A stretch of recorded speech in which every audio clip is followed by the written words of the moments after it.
Welcome back to our special hour when faiths collide with the latest developments in a top story that's raising a very raw emotions about religious tolerance and racial profiling. You might remember just last week, 6 Muslim clerics were forced off a U.S. Airways plane in handcuffs, suspected of terrorist intentions. Well, today, 4 of them boarded a plane in New York to tell their side of the story. They will join me in a moment for an exclusive interview. First, though, Dan Simon has more in a story that is still raising uncomfortable questions tonight. Allahu Akbar. They called it a pray-in, a not-so-subtle jab yesterday directed at U.S. Airways, which removed 6 imams from a flight last week in Minneapolis after 3 of them were seen praying in the airport terminal prior to boarding. We are here simply to declare to you and to declare to the nation that prayer and religious identity are not sufficient grounds for removing individuals from aircraft.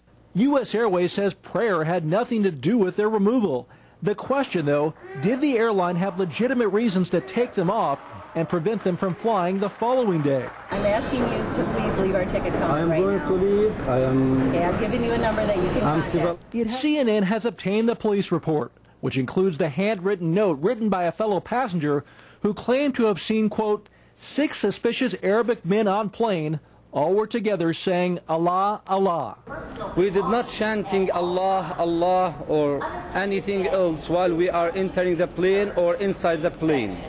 Omar Shaheen, one of the 6 imams removed, handcuffed, and detained for several hours, says that's just one of the many misconceptions surrounding the incident. For example, the complaining passenger also told police the imams, quote, seemed angry and mentioned U.S. and killing Saddam, and then swore slightly under their breath.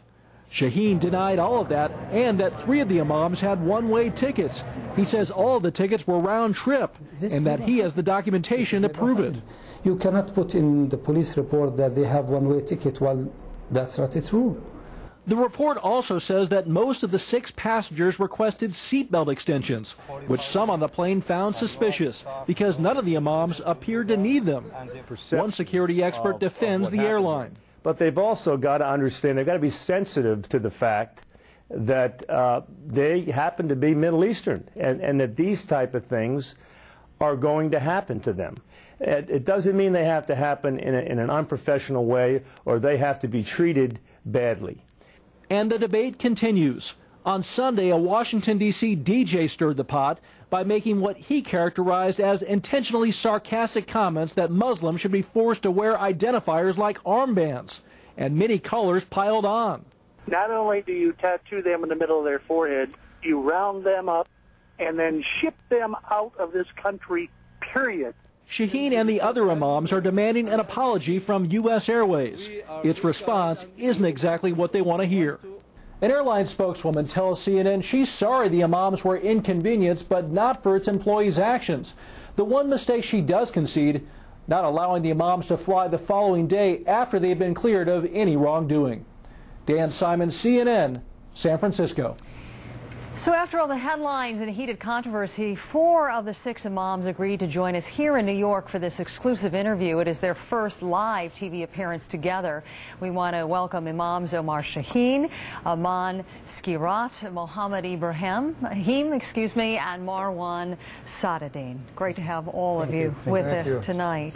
Imam Omar, let's go back and review some of the reports of witnesses and airline officials. One, you were praying collectively, loudly, and repeatedly saying Allah. You were making anti-American comments, criticizing the Iraq War, talking about Al-Qaeda and Osama bin Laden. You switched seats and then repositioned yourself to the front, middle, and rear of the plane, and you didn't check any baggage. Do you see how any one of these things might have raised the suspicions of passengers and airline personnel?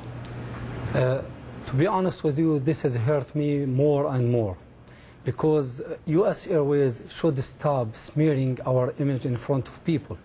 We did not do any of all of these. First of all, any of them at all? Any of these. We did not enter the plane chanting Allah, Allah first. We did not change our seats except Imam Marwan Sadadine, because he's blind, he needs help.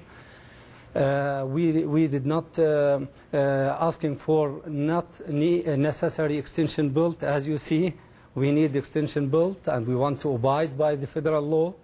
What about saying you were upgraded when you got onto the plane to first-class tickets, and even though you weren't ticketed with first-class tickets, two of you parked yourselves in the first-class section? They upgrade me because I'm elite member and I have the right, the privilege to upgrade one of my friends. So I asked them if there is a way to upgrade one of my friends because he's an old man, blind, need help.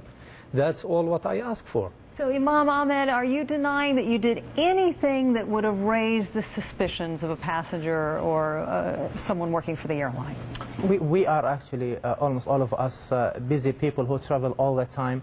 This is not the first time we travel, and we did not do in this trip anything that is unusual or unnormal. We did what we do all the time. We Muslims have to pray 5 times a day. Once in a while when we have to pray in the airports, we take a quiet corner and we do our prayer. If the prayer is night prayer, that will require that we say and done in congregation, that will require for the leader of the prayer only to say when we bow down, when we move, to say Allahu Akbar, which is part of the prayer which was done in the terminal, not on the plane side. Imam Muhammad, do you think in the wake of 9/11, it is the tendency of Americans to look at all Muslims as potential terrorists? Is that how you feel when you're out in public? Is that how you felt that day? I felt that after the incident, but I didn't realize that there is something abnormal that I took, because all the time I practice my religion. I pray in the airports or even in the airplane itself. It's sometimes coming even from my country. I was praying in the airplane while seated. Imam Marwan, how humiliating was this experience for you? Well, I see that we did just normal things. We entered the airplane normal way. We have been seated, and there's nothing unusual. The seat belt extension is normal. To wear eyeglasses or sunglasses, I see it's for my blindness. And I asked to exchange seat to be next to one of the friends to get the help.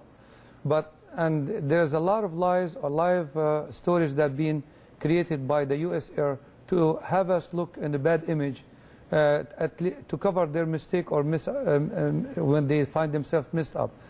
Imam Omar, then why do you think so many passengers reported those observations that we included in the report that preceded this interview and at the top of the interview? Me personally, I encourage everyone, my community, Muslims community and other community, to report any suspicious activity.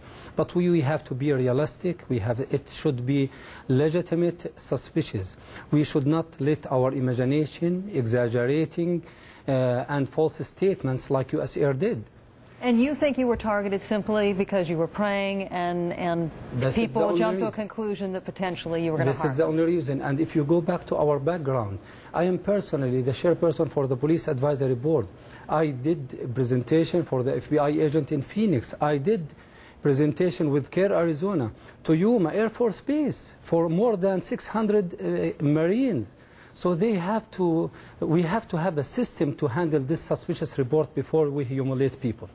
Well, we will be following this lawsuit you has filed against U.S. Air. We appreciate your joining us tonight, Imam Shaheen, Sadadin, Skirat, and Ibrahim. Thank you. Thank you all for traveling here for us tonight. And we're going to take a short break.